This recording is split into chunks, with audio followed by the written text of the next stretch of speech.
Have you ever stumbled upon something online you knew you shouldn't watch?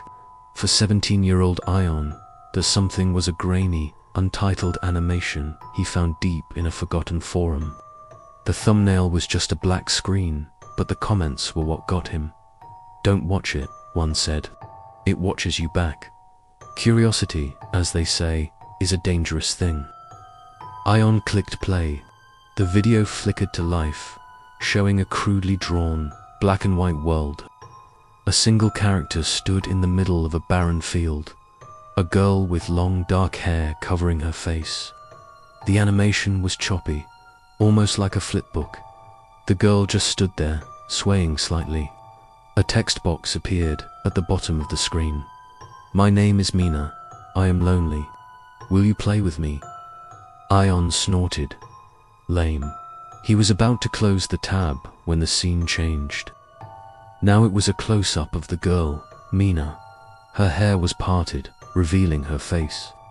Or rather, where her face should have been.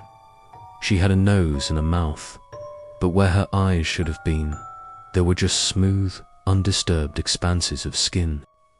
Ayaan felt a chill crawl up his spine. The text box appeared again. "I can't see you. Come closer." He felt an irrational urge to lean into his monitor. The screen suddenly went black. Ayaan blinked, his reflection staring back at him from the dark monitor. But something was wrong. His reflection wasn't alone. Standing behind him, he could see the faint, smiling image of the eyeless girl, Mina.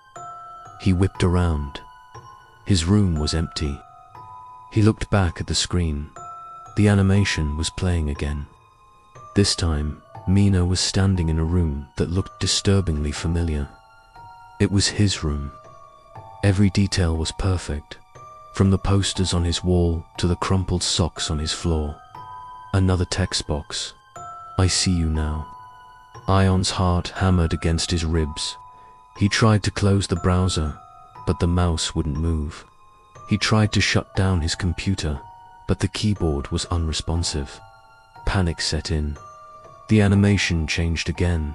Mina was walking towards the screen, her eyeless face fixed on him, her smile widening unnaturally. "It's my turn to play," the text box read. The world around Ayaan started to distort.